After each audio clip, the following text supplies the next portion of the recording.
আসসালামু আলাইকুম, welcome back to my channel Borna food fusion. চিরচেনা স্বাদের রেসিপিটা আমি আবারও নতুনভাবে নিয়ে এলাম।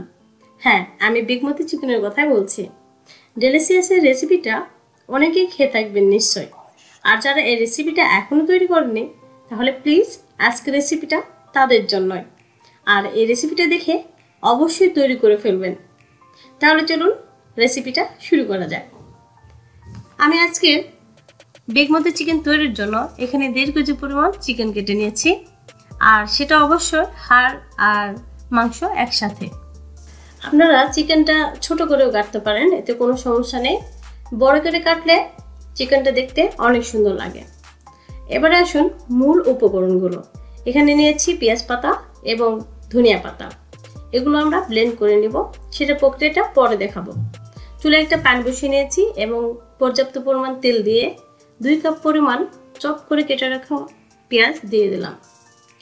অবশ্যই বেগমতি চিকেনে এভাবে যদি পেঁয়াজ কেটে দেন, তাহলে কিন্তু পেঁয়াজটা অনায়াসে সুন্দরভাবে মিশে যায়। আর যেহেতু পেঁয়াজটা একদম বেরেস্তা করার দরকার নেই, সেজন্য আমরা হালকা একটু কালার করে নিব। ব্রাউন কালার হয়ে আসলে আমরা চিকেনগুলো এর মধ্যে ঢেলে দিব। আর এখন চিকেনগুলো 2 থেকে 3 মিনিট সময় ধরে ভেজে নিব পেঁয়াজের সাথেই। যখন দেখবেন চিকেনের গাটা সাদা হয়ে আসছে, তখন বুঝবেন আমাদের চিকেনটা ভাজা হয়ে গেছে। এভাবে উল্টে পাল্টে চিকেনটা আমি ভেজে নিলাম। দেখতে পাচ্ছেন চিকেনগুলো সাদা হয়ে এসেছে। এবার এখানে সবগুলো মশলা অ্যাড করার পালা। প্রথমে দিয়ে দিচ্ছি 1 TBS লবণ। এর সাথে দিয়ে দিচ্ছি 1 চামচ পরিমাণ গুঁড়ো মরিচ। তার সাথে দিয়ে দিচ্ছি 1 চামচ পরিমাণ জিরা গুঁড়ো। এরপর অ্যাড করছি 1/2 চামচ পরিমাণ গরম মশলা গুঁড়ো। আর তার সাথে খুব সামান্য 1/2 TBS পরিমাণ হলুদ গুঁড়ো। অবশ্যই হলুদের পরিমাণ কম দিবেন। 3টা সাদা এলাচ, 2টা কালো এলাচ অ্যাড করে দিলাম। আর সেই সাথে রসুন বাটা 1 চামচ এবং আদা বাটা 1 চামচ পরিমাণ। সবগুলো মশলা দেওয়া হয়ে গেলে আমি সুন্দর করে চিকেনের সাথে এগুলো মিশিয়ে নেব। এভাবে 2 থেকে 3 মিনিট সময় নেড়ে চেড়ে আমি হালকাভাবে কষিয়ে নিব, ঢেকে রাখা ছাড়াই। এই তো এভাবে কষিয়ে নেওয়ার পরে আমি মিনিট 2 মতো ঢেকে দিচ্ছি, ফিরব মিনিট 2 পর। এদিকে অন্য একটা প্যানে আমি পানি হিট করে নিয়েছি এবং সেখানে পেঁয়াজ পাতা এবং ধনিয়া পাতাগুলো দিয়ে দিচ্ছি সিদ্ধ করে নেওয়ার জন্য। আর অবশ্যই এটা কিন্তু বেশি সময় ধরে সিদ্ধ করে নেওয়া যাবে না, তাহলে এটা রং কিন্তু ভালো আসবে না।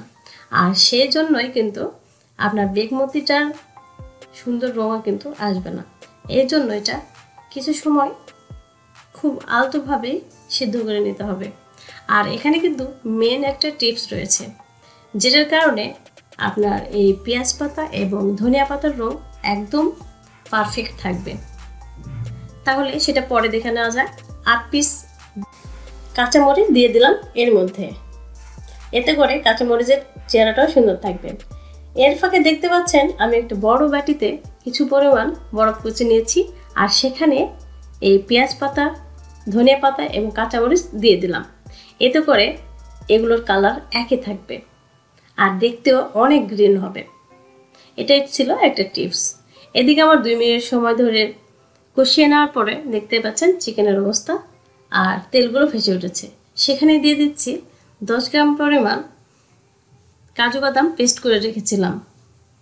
সেটা দিয়ে দেওয়ার পরে সুন্দর করে আবারও কষিয়ে নিব ঢাকনা খুলেই।